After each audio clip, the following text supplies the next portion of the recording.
ሄሪጎ ሄሪጎ መግቢያውን ትንሽ ሞቅ ላድርግላችሁ ብዬ ነው። ሞቅ ላድርግላችሁ ብዬ ነው። አርቲፊስቲና ነው።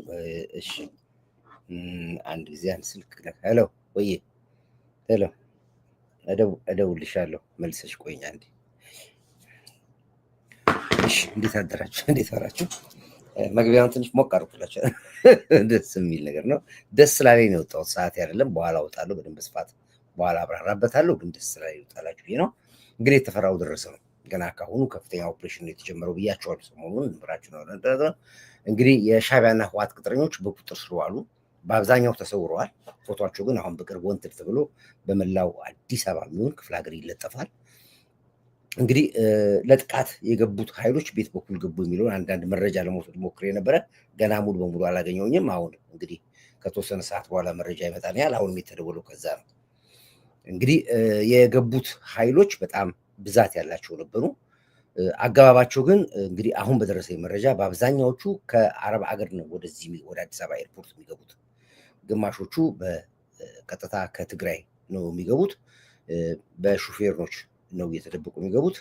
የተገኙት መሳሪያዎች በጣም ብዛት ያላቸው መሳሪያዎች ናቸው በቁጥጥር ስር የዋሉት።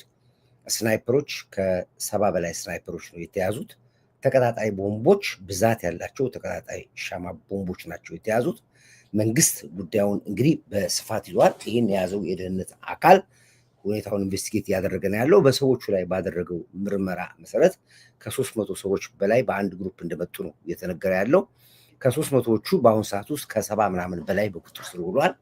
የተቀሩትን ያው አሰሳው ተይዟል ያለው። ምናልባት አካባቢያችሁ በየአካባቢያችሁ ነዋሪዎች ፀጉረ ልውጥና ወይ ደግሞ አሁን በቅርብ ቀን መንግስት በሚለጥፋችሁ ፎቶዎች ወንትድ የሚባሉትን ካያችሁ ለአካባቢያችሁ ላሉ ፖሊሶች በመጠቆም እንግዲህ የዜግነት ግዴታችሁን እንድትወጡ ነው። ይሄ በጣም እጅግ አሳሳቢ ነው ብለዋል። አሁን ነው እንግዲህ አሁን አንደኛ ደደቦች ስለሆኑ አያውቁም። አውርተህ አትታገልም። ጠላትህን እመታሃለሁ ብለህ ሄደህ አትመታው።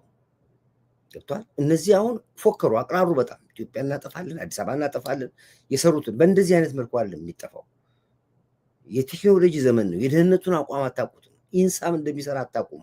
አርቲፊሻል ኢንተለጀንስ እንደሚሰራ ሊስትሮን አታውቁትም።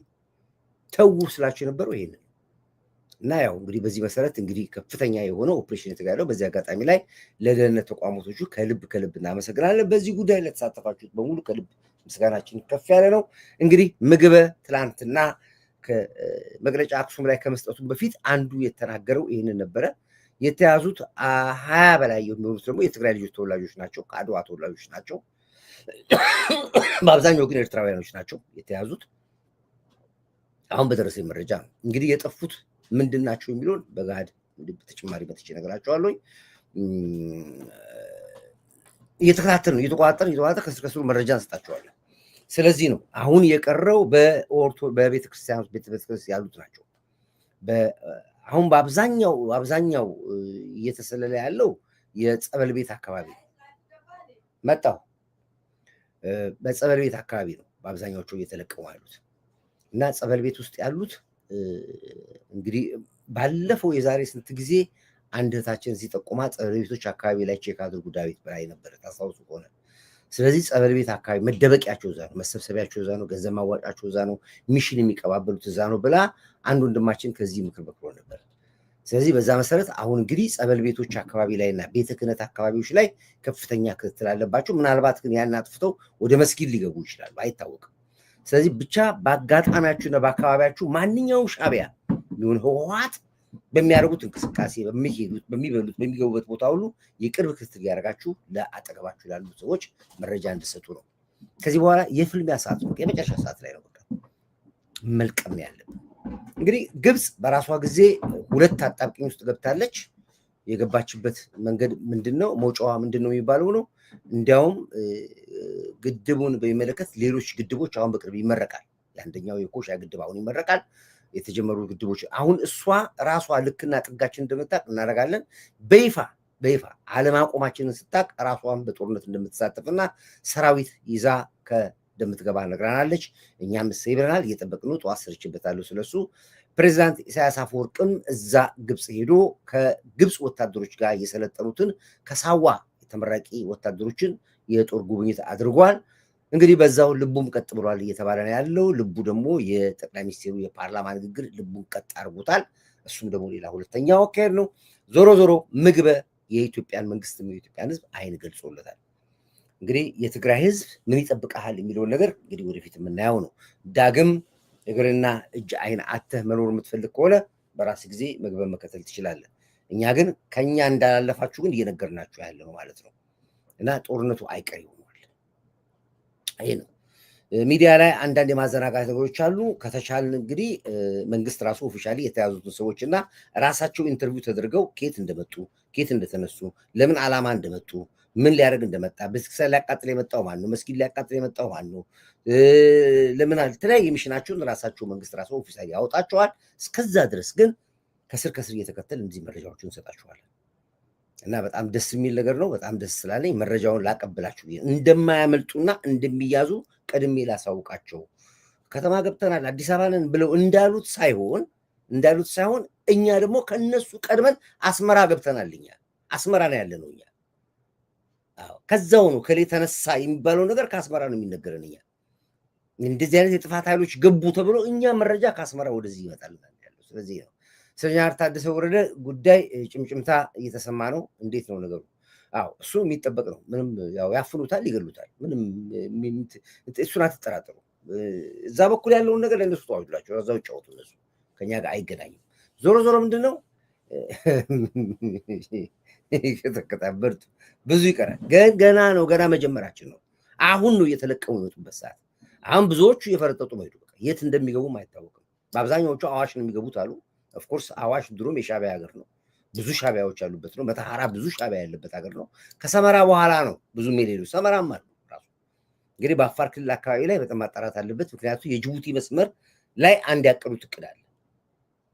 ስለዚህ በዛ በኩል ትልቅ እንቅስቃሴ መደረግ አለበት። እንግዲህ በአፋር በኩል ላይ የሚደረገው ነገር እነ መንግስት ስለሚሰራ እኛ ብዙ መናገር አንፈልግም። ዞሮ ዞሮ ግን የምንናገረው ነገር ምንድን ነው?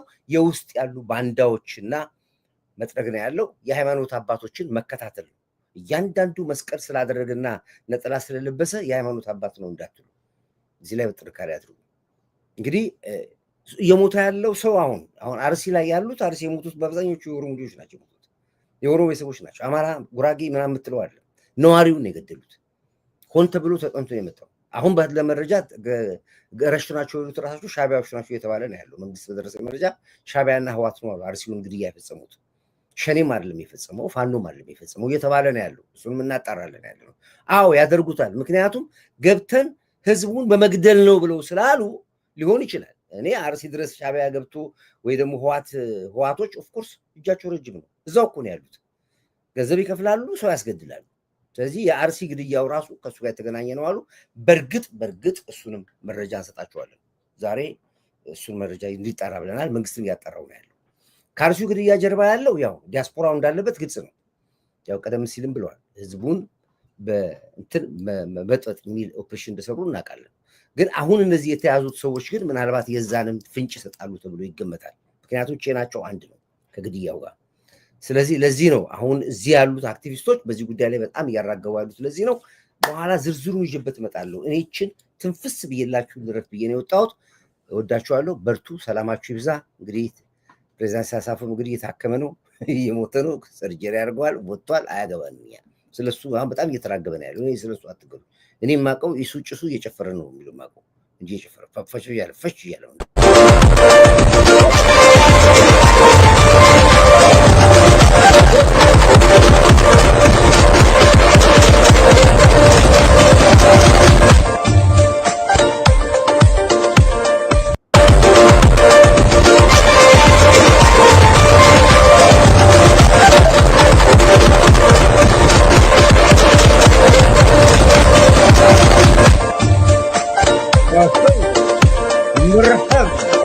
መርሃባ በዚህ ደረጃ ላይ እንዳለው ነው ኢሳያስ ማቆ እና ታመመ አትበሉኝ። ለማንኛውም በኋላ እስክንገናኝ ድረስ አሉት በዚህ እንሰራበታለን። የትግራይ ህዝብ አስብ ዳግም ታሪክ እንዳይሰራ ጨርሻለሁ።